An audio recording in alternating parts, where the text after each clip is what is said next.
Hello, I'm Jason Petersen, Head of Advice at Fire Financial, for those that don't know me.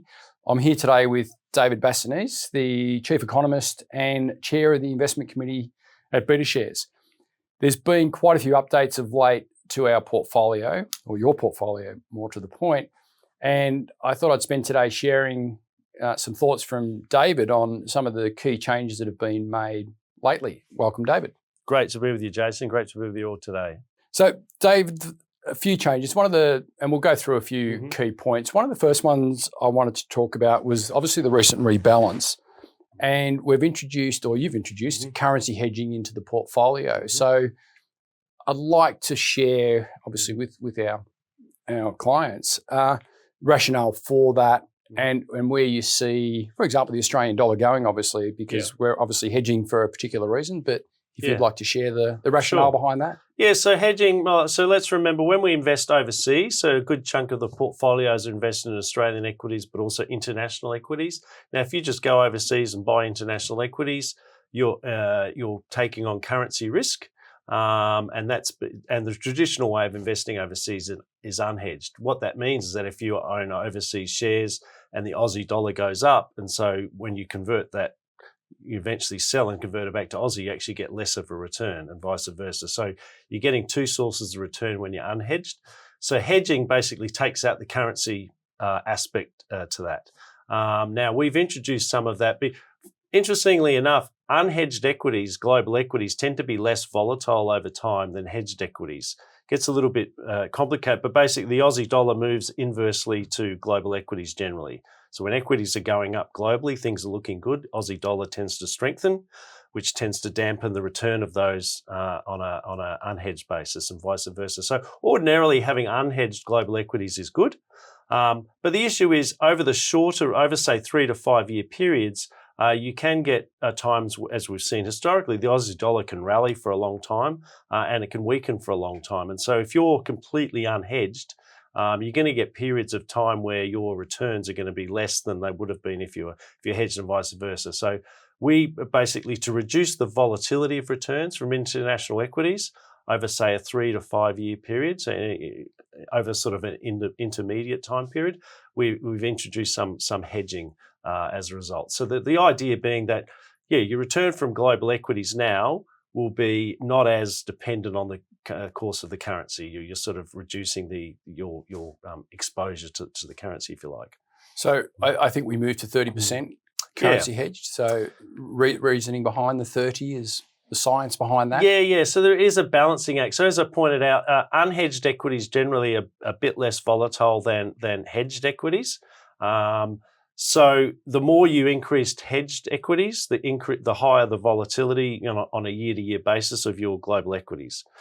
So you're balancing the increase in volatility in terms of year-to-year volatility against the reduced risk of high volatility over 3 to 5 year period, because you're reducing your exposure to the cycle, if you like, of the Aussie dollar. So if you look at it, so we kind of thought, well, what is the sort of ratio which historically, at least over a rolling 5 year period, has tended to produce the least volatile returns? And so balancing those two considerations, it turns out it's around about 30%.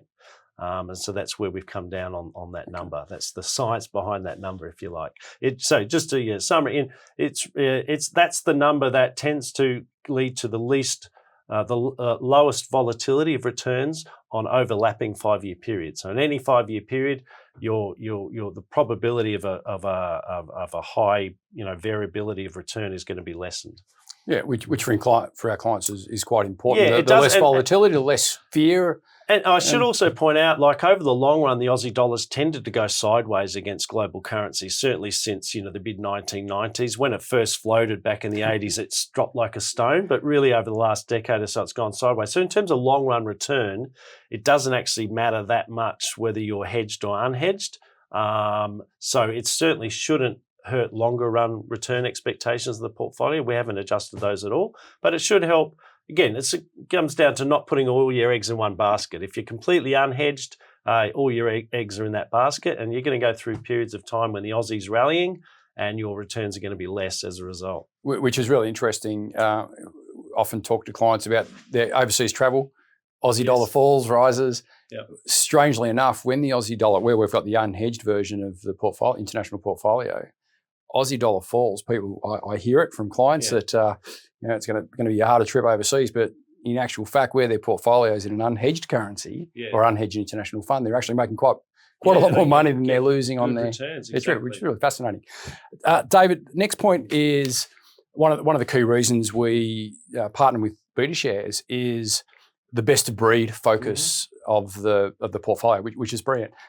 Recently, we've got Vanguard in there, we've got Betashares in there, we've now got BlackRock in there with the infrastructure fund. Can you talk to me about the addition of this particular ETF or fund? So up until recently, we had Australian listed property as an asset class in the portfolios. Now, we still can allocate to that. We've just cut back its, I guess, strategic weight, if you like, to zero. So there's no general expectation we have listed property in there.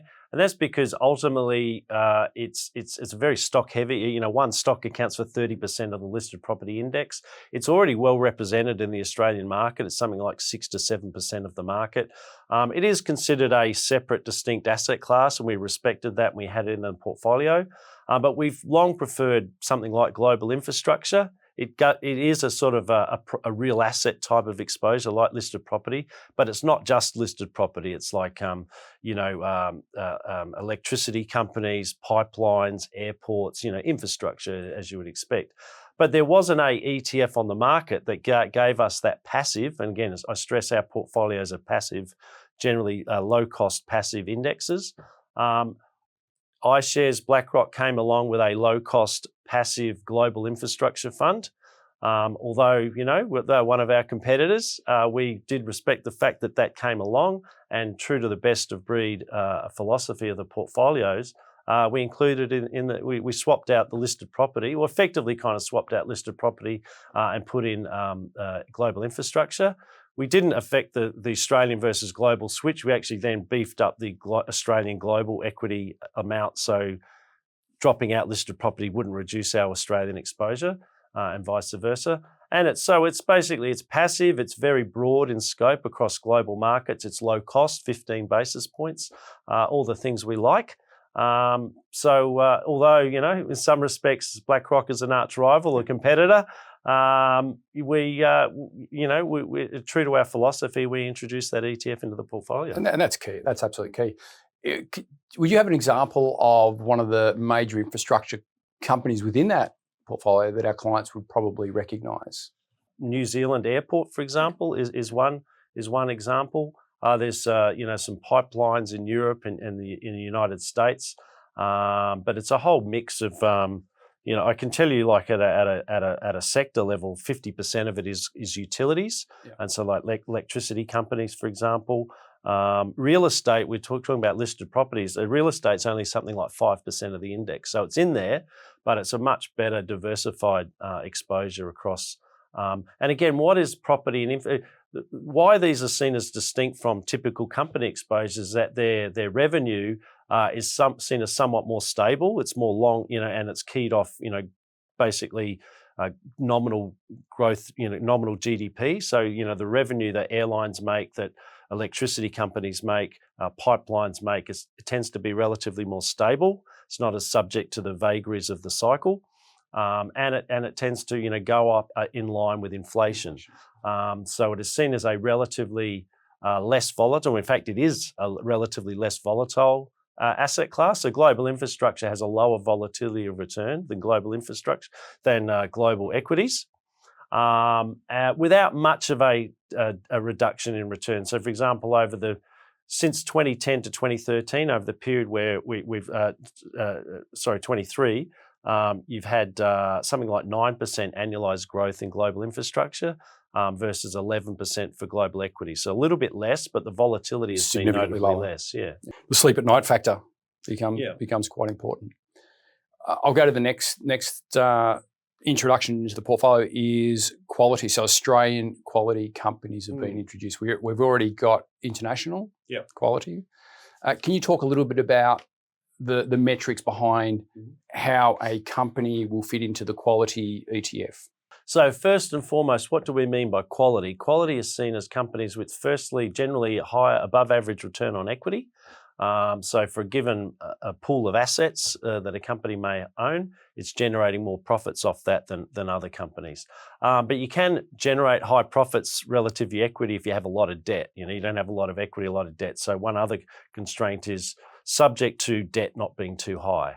Another variable is the volatility of earnings over time. So there's basically three factors that go into it, and you weight companies by these characteristics: their return on equity, their debt levels, and the volatility of their earnings. So companies that score highly on all of those criteria are then make it into the quality bucket, if you like, and then they go into the ETF. So the Australian Quality ETF, similar to the global quality one that we have, basically screens all the companies in the market, so the ASX 200, and then weights to the companies with the highest quality scores.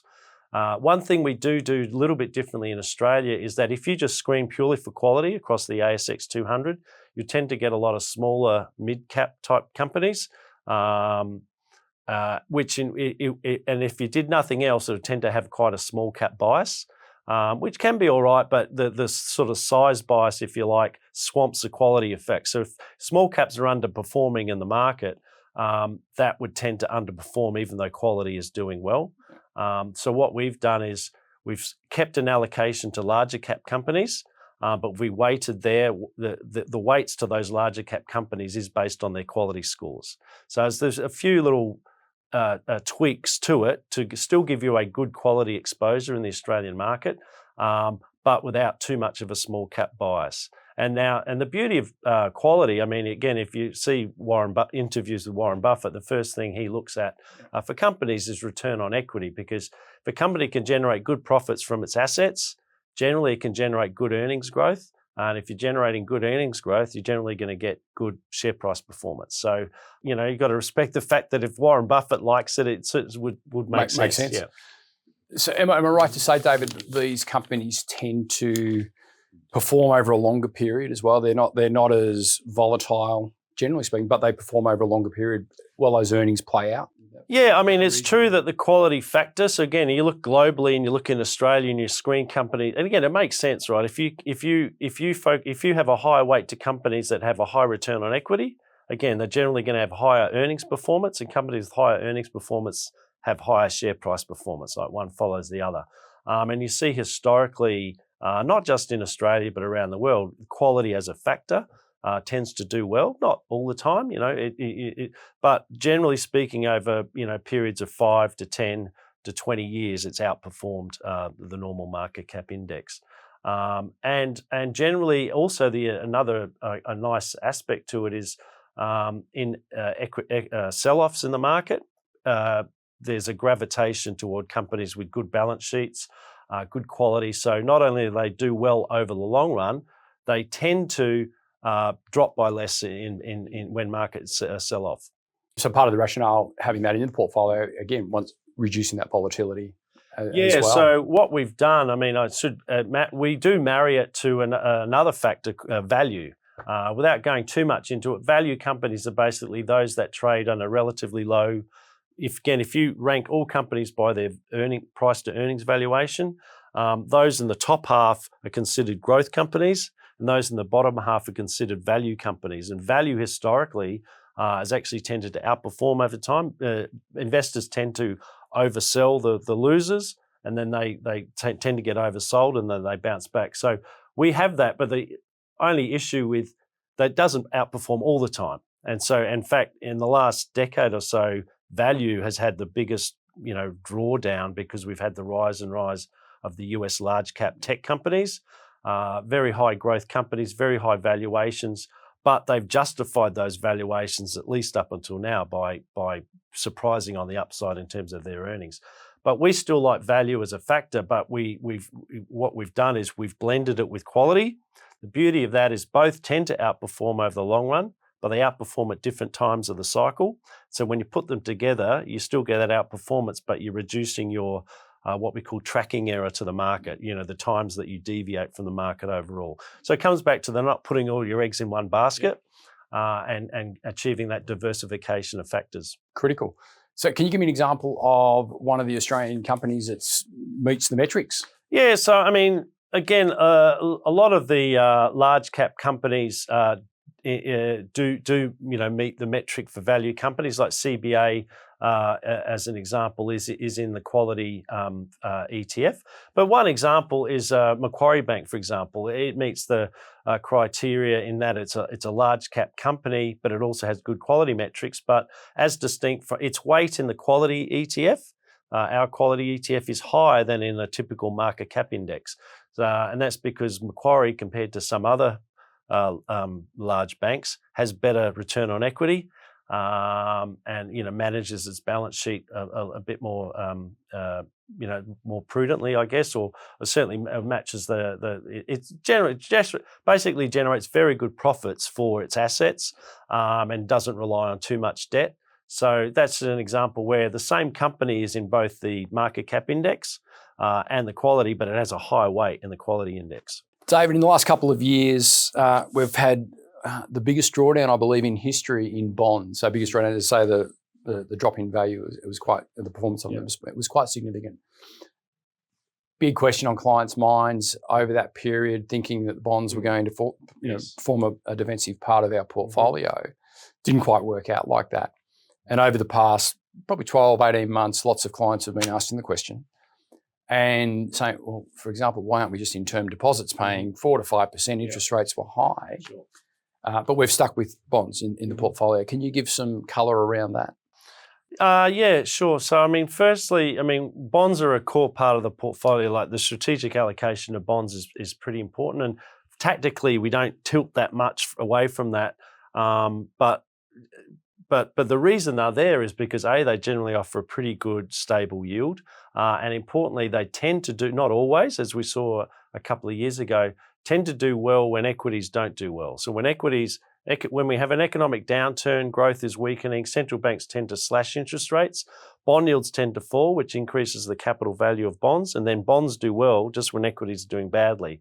Now, a couple of years ago was a rare exception because it was actually the surge in inflation post-COVID, which led central banks to have to raise interest rates aggressively to slow the economy, which hurt the equity market, but also hurt the bond market. So this was a case where the bond market was actually driving the equity market down, and they both fell at the same time.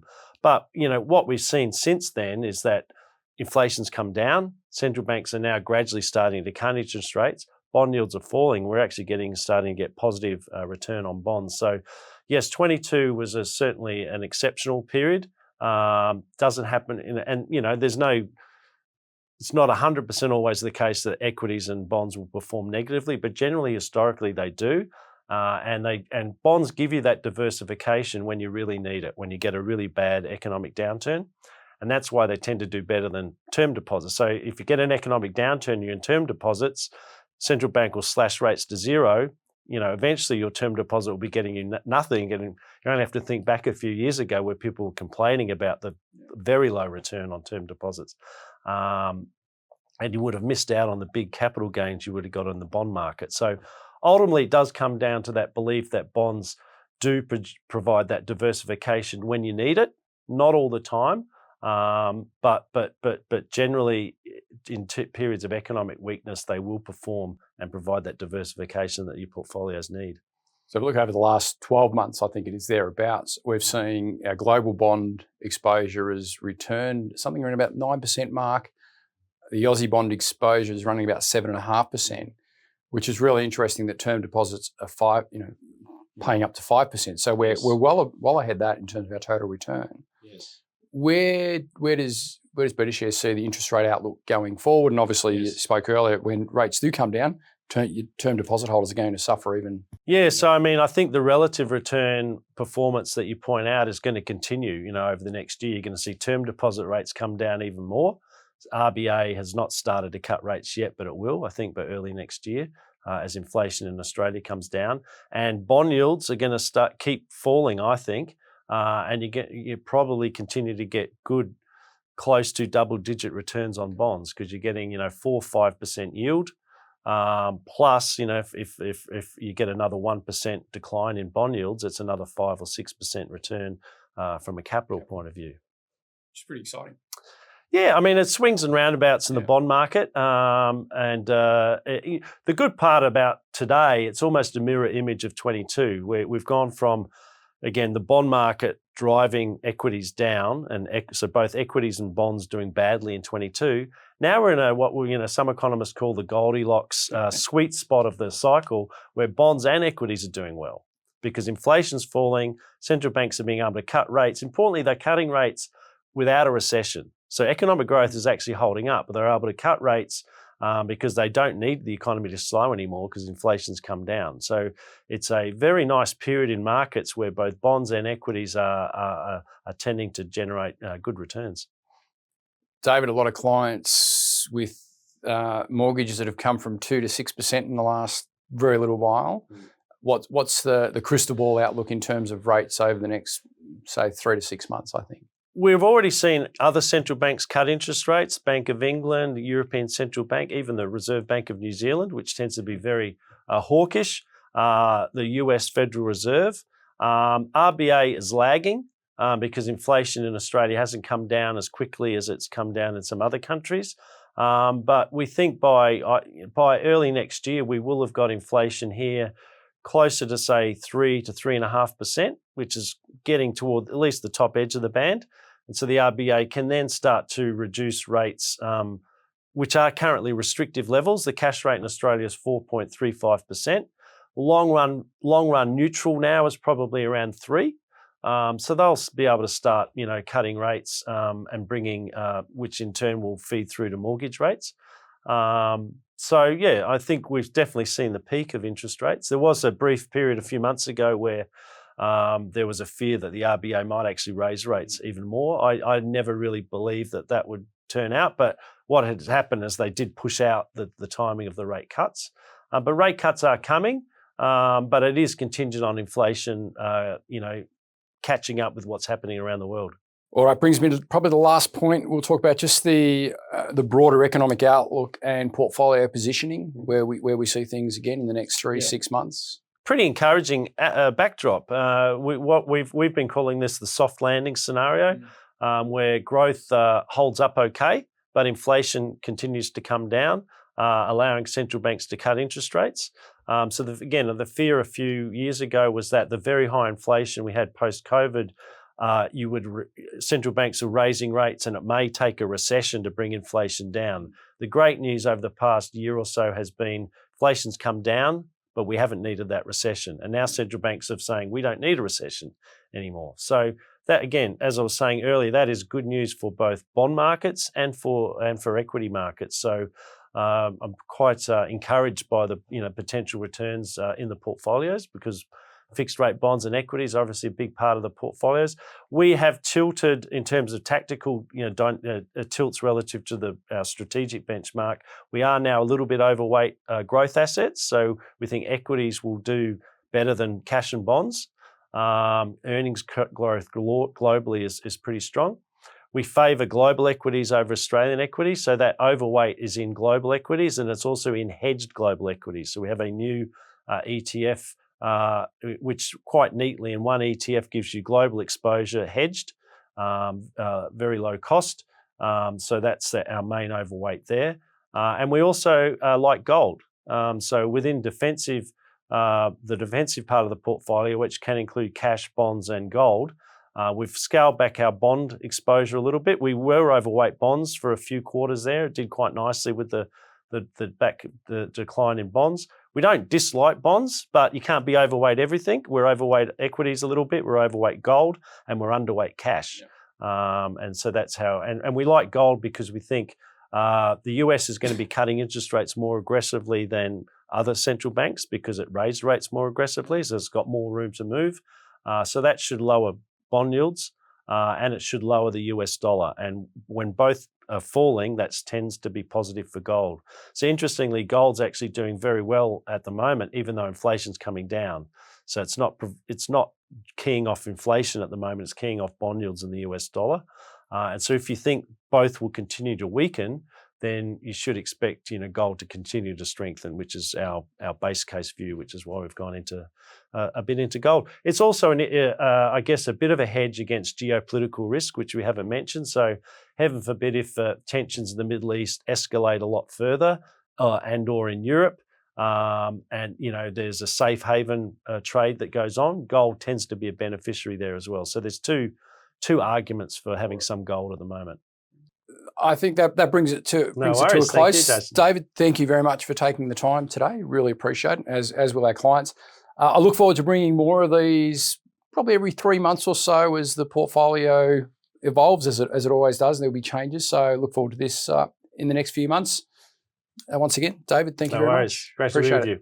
Bye for now.